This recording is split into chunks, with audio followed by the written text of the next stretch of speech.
LG화학 한번 알아보겠습니다.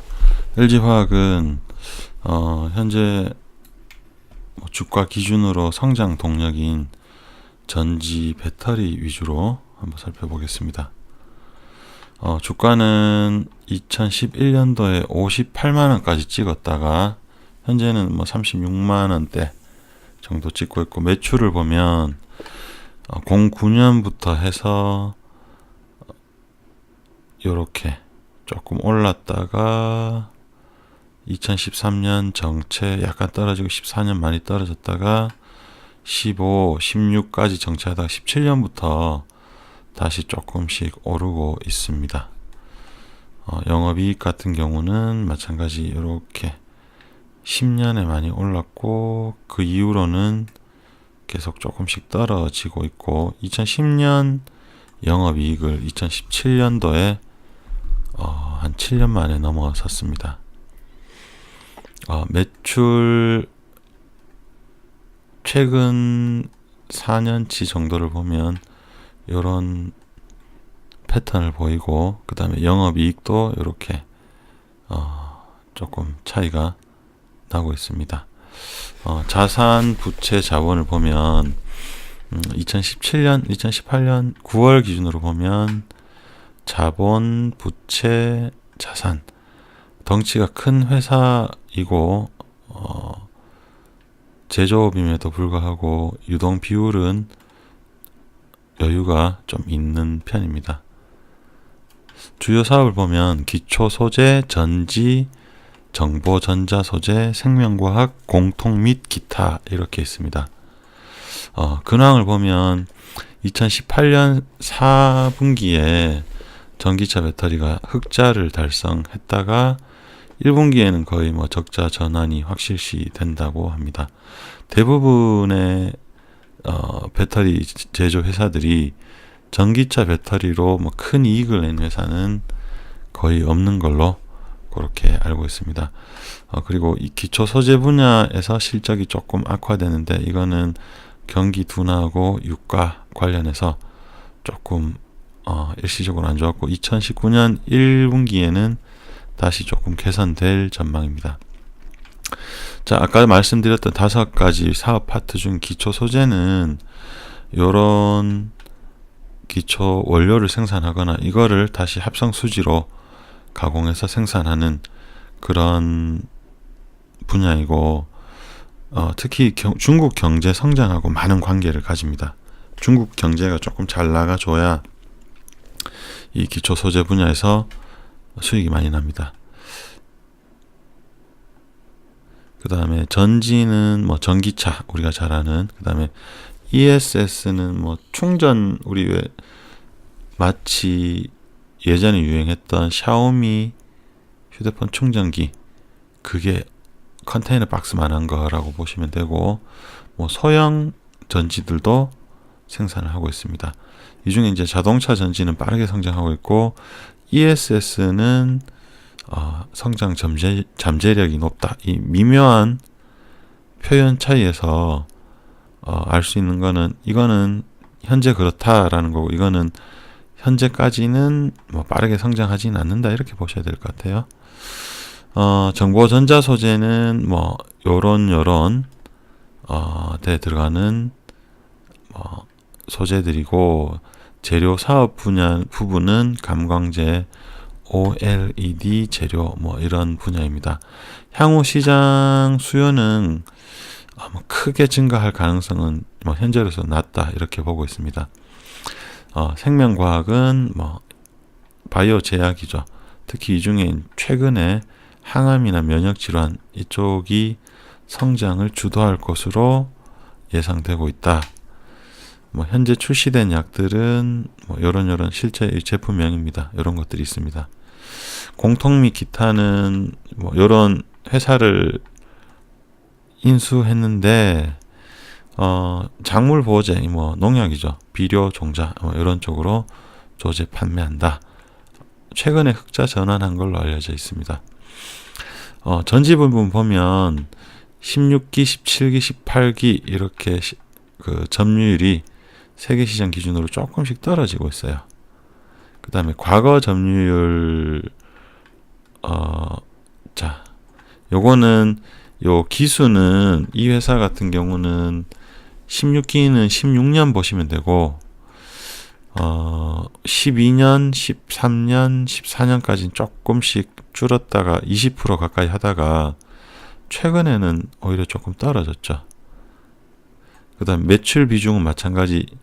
제가 이제 사업 보고서를 예전 거를 일부러 같이 비교를 하려고 한번 살펴봤는데 12기에는 10%, 그 다음에 18기 3분기까지는 21%이고 보시면은 12기에는 2조 4천억에서 이때는 4조 4천억으로 많이 늘어난 것을 알 수 있습니다. 근데 상대적으로 석유화학 부분, 그러니까 지금 표현이 요때 사업보고서 표현하고 요때하고 조금 다른데, 석유화학 사업 부분을 기초 소재 사업 부분하고 동일하게 보시면 될 것 같은데 조금 줄었죠. 지금 12기에 17조 5천억을 했었는데 뭐 16기 14조, 17기 17조, 크게 성장하지는 않고 있습니다. 그 다음에 영업이익 비중 마찬가지, 예전 거 현재 이렇게 구분해서 가져와 봤는데 미미합니다. 12기에 이때 당시에 전체 이익의 75%가 석유화학에서 났고, 전자정보소재, 이때 LCD 이런 게 좀 괜찮았잖아요. 그죠? 그래서 그때 22%가 났는데 18기 작년 3분기에 보면 전자정보는 마이너스가 돼버렸고, 영업이익에서 전지 부분도 5.8%, 한 달에 100만 원을 벌면 96만 6천 원은 여기서 기초 아까 말씀드렸던 뭐 석유화학 쪽에서 이익이 나오고 5만 8천 원 정도가 전지에서 이익이 나오고 있습니다. 자산 비중을 보면은 여기 이제 12기, 13, 14 이렇게 보시면 되는데 12기 때 18.6%, 3조 정도 됐었는데 작년 3분기 기준으로 25%, 7조가 조금 넘는데, 자산 비중이 석유화학 같은 경우는 8조 5천억에서 10조 정도로 2조가 조금 1조 5천억 정도가 늘었는데, 전지 부분에서 한 4조 정도가 자산이 늘었거든요. 회사의 자산은 뭐 대부분 설비나 그런 쪽이기 때문에 그만큼 투자가 지금 많이 되고 있는 부분입니다. 정리하면은 실질적으로 돈을 많이 버는 캐시카우 사업은 석유화학 기초 소재 부분이고, 지금 현재 투자를 많이 하고 있는 부분은 전지 사업이다, 이렇게 보시면 될 것 같습니다. 주요 원자재를 보시면 가격이 12기, 13, 14, 16, 17, 18, 3분기 보면 가격은 전체적으로 조금 떨어진, 상대적으로 이때보다는 현재가 조금 떨어진 그런 상황입니다.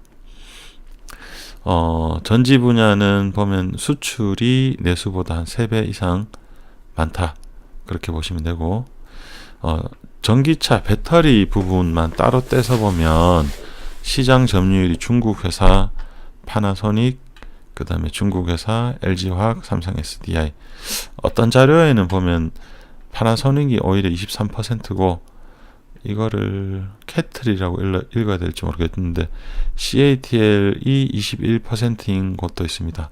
큰 의미는 없죠. 뭐 어차피 20% 넘는다, 이 정도만 알면 될 것 같고, 나머지도 중국 회사들이 많습니다.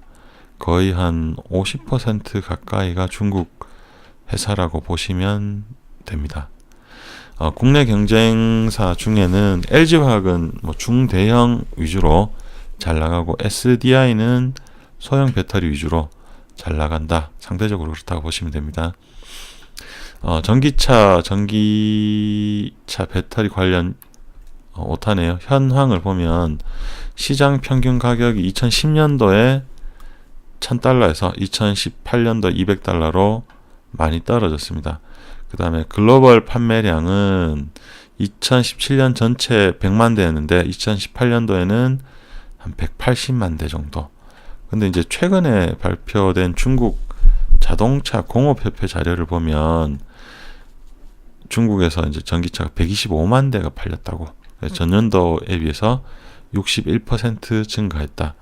여기서 BEV나 아니면 PHEV는 요거는 그냥 전기차, 요거는 하이브리드 전기차라고 보시면 됩니다.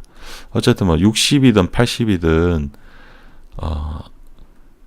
많이 증가하고 있는 속도가 중요하기 때문에 뭐 수치가 뭐 숫자 조금 다른 거는 뭐 별 의미는 없을 것 같습니다.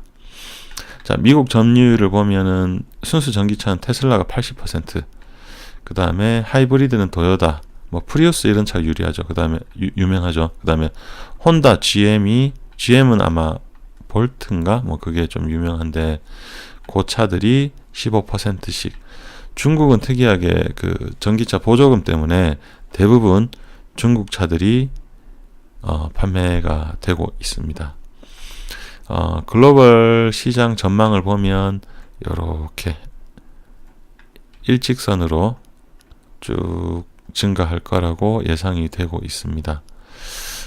시나리오를 보면 나쁜 시나리오는 현재 LG화학 같은 경우에 만약에 순수한 배터리 회사였다면 진작에 망했을 겁니다. 다른 회사들도 마찬가지일 거고.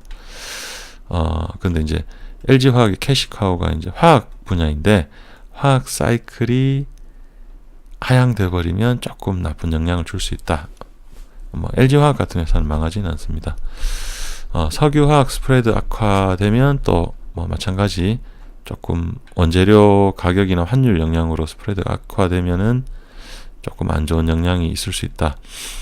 그 다음에 배터리는 아까 전에 뭐 킬로와트당 1000달러에서 200달러로 떨어졌는데, 근데 제조 원가 감소 속도가 그 속도를 따라가지 못한다면 뭐 향후 2년, 뭐 5년 후에도 판매는 많이 하는데 이익은 크게 안 나는 그런 상황이 될 수가 있습니다. 참고로 파나소닉이 독점적으로 지금 테슬라에 배터리를 납품하고 있는데 2014년 단가가 270달러, 2017년 207달러로 하락했다. 시장 평균은 2010년 1000달러, 2018년 200달러로 하락했다. 이렇게 보시면 되고, 미중 무역 전쟁이 지속되고 중국 경기가 둔화되면 아까 말씀드렸던 LG화학의 주요 매출과 이익 원인 화학 분야에서 조금 경영 성과가 나쁠 수 있다. 그 다음에 경쟁력 부분인데, 우리가 흔히 뭐 LG화학 하면은 세계 배터리 기술력 1위 이렇게 알고 있는데, 실제로 최근에 한국경제연구원에서 기술 경쟁력은 일본이 오히려 조금 더 낫다. 그 다음에 잠재력은 중국에 뒤처지는 걸로 조사되었고, 점유율과 사업 환경 분야에서는 한중일 세 나라 중에는 최하위로 평가되었습니다. 아까 보셨지만 파나소닉 1위, 그 다음에 중국 업체가 뭐 2위, 3위, 뭐 반대로 중국 업체를 1위 봐도 어쨌든 점유율에서 LG화학이나 SDI가 합치면은 3위 정도로 보시면 될 것 같습니다.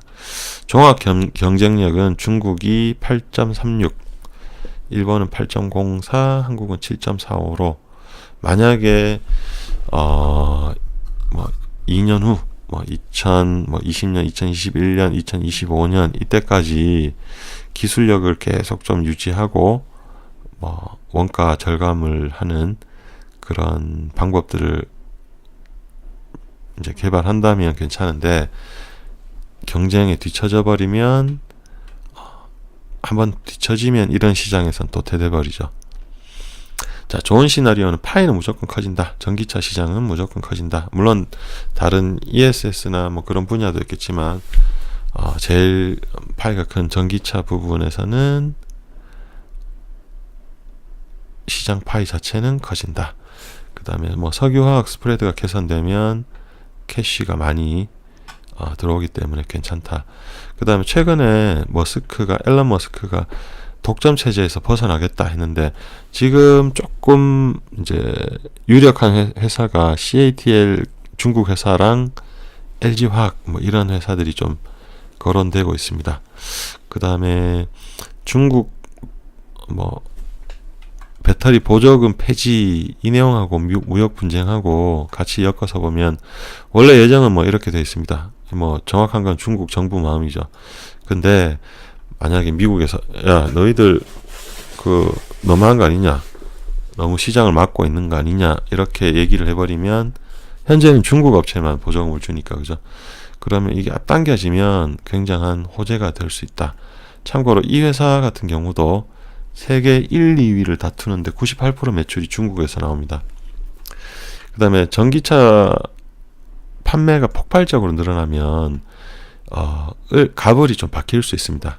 현재는 갑이 뭐 테슬라 같은 전기차 회사인데 나중에 수요가 늘어나면 오히려 배터리 회사들이 더 갑을 해서 갑이 될 수 있다. 참고로 작년 올해 가격이 약간 상승되었거든요. 뭐 이거는 일시적으로 원가 관련해서 조금 상승됐다고 그렇게 알려져 있긴 한데 차후에 반도체처럼 살아남은 몇 개 회사들이 가격을 좀 좌지우지할 수도 있는 그런 시대가 올 수도 있다. 그 다음에 규모의 경제가 실현된다면 단가 하락이 되고 이제 비로소 본격적으로 제대로 된 이익을 낼 수도 있을 것 같다. 마지막으로 한 줄로 정리하면 LG화학이라는 회사는 대부분의 돈은 석유화학으로 벌지만 향후 주가의 모멘텀은 전지 사업으로 나올 것 같다라고 볼 수 있을 것 같습니다. 감사합니다.